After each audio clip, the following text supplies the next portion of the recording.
Social মিডিয়ায় co pilot সেজে প্রতারণা, গ্রেপ্তার সিকিমের যুবক। সোশ্যাল মিডিয়া এবং ডেটিং অ্যাপের মাধ্যমে নিজেকে কো পাইলট পরিচয় দিয়ে লক্ষ লক্ষ টাকা ও সোনা প্রতারণার অভিযোগে গ্রেপ্তার হলো সিকিমের এক যুবক। ধৃতের নাম হেমন্ত শর্মা, বয়স প্রায় ৩০। জানা গেছে সে সিকিমের প্যাকিয়াং এলাকার বাসিন্দা এবং ব্যাঙ্গালোর এয়ারপোর্টে গ্রাউন্ড স্টাফ হিসেবে কর্মরত ছিল। অভিযোগ, হেমন্ত শর্মা কৃত্রিম বুদ্ধিমত্তা এআই ব্যবহার করে নিজের ছবি এডিট করে পাইলটের পোশাকে সাজিয়ে ইনস্টাগ্রাম ও ডেটিং অ্যাপে প্রোফাইল তৈরি করে। এরপর বিভিন্ন তরুণীকে প্রেমের ফাঁদে ফেলে তাদের বিশ্বাস অর্জন করে অর্থ ও গহনা আত্মসাৎ করত। সূত্রের খবর অনুযায়ী এখনো পর্যন্ত অন্তত ৩০০ জন তরুণীর সঙ্গে প্রতারণার অভিযোগ উঠেছে তার বিরুদ্ধে। তারই মধ্যে এক নার্সের থেকে ৪ গ্রাম সোনা নিয়ে প্রতারণা করার ঘটনাও সামনে এসেছে। অভিযোগের ভিত্তিতে মেডিকেলের আউটপোস্ট থানার পুলিশ তদন্ত শুরু করে এবং অবশেষে ৬ মে রাতে শিব মন্দির সংলগ্ন দুর্গা মন্দির এলাকা থেকে হেমন্তকে গ্রেপ্তার করে। গ্রেপ্তারের পর অভিযুক্তকে ৩ দিনের পুলিশি রিমান্ডে শিলিগুড়ি আদালতে পেশ করা হয়েছে।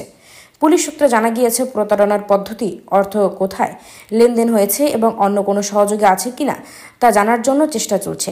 এই ঘটনার মাধ্যমে এআই প্রযুক্তির অপব্যবহার এবং সোশ্যাল মিডিয়ায় ভুয়ো পরিচয়ের বিপদ আরও একবার সামনে এলো। Bureau report, Uttarbanga today 24।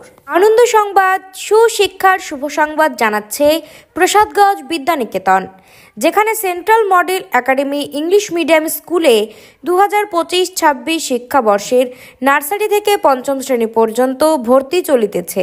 শুধু তাই নয়, দুস্থ ও মেধাবী ছাত্রছাত্রীর জন্য পড়াশোনা সম্পূর্ণ বিনামূল্যে। আমাদের ঠিকানা সুফলগঞ্জ মোলানি পোস্ট অফিসের পাশে। যোগাযোগ নম্বর 7001398712, এছাড়াও 9933673346।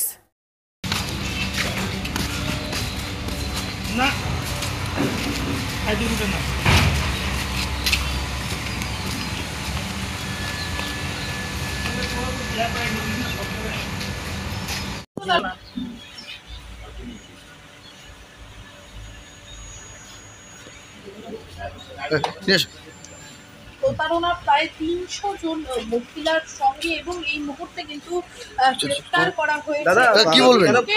প্রথমেই কথা বলবো, প্রতারণা করেছেন দাদা? কি করতেন আপনি, কিভাবে ফাঁসাতেন মেয়েদের? তাকে গ্রেফতার করা, সেই ছবি আমরা দেখাচ্ছি। কতদিন ধরে করতেন? আপনি কি নিজেকে পাইলট বলছিলেন? আপনি কি কো-পাইলট? কো-পাইলট আপনি? কতজনের সঙ্গে প্রতারণা করেছেন? हाँ? हाँ? 2-3 लोगों से। तो आपने खुद को को-पायलट बोले थे आप? एक्चुअल में आप को-पायलट है? नहीं। फिर उनसे क्या पैसा और सोना लेते थे आप? बस पैसा सोना नहीं लेते। पैसा लेते थे? हाँ। मतलब फ्रॉड करते थे एक तरह से? हाँ, पैसा उधार लेके वापस नहीं करता था। अच्छा, कितने दिन से करते थे ये चीज? जी कितना दिन से किया था ये? बस हो गया 1-1.5 साल। 1-1.5 साल से कर रहे हैं? कितना पैसा लगभग सबसे लिए थे आप? किसी से 2,000, किसी से 1,000, किसी से नहीं, 500। टोटल कितना लिए थे? वही 35-30 हज़ार, 30-35 हज़ार उनको रिटर्न नहीं किए थे? वापस नहीं किया। आपका नाम क्या है? हेमंत।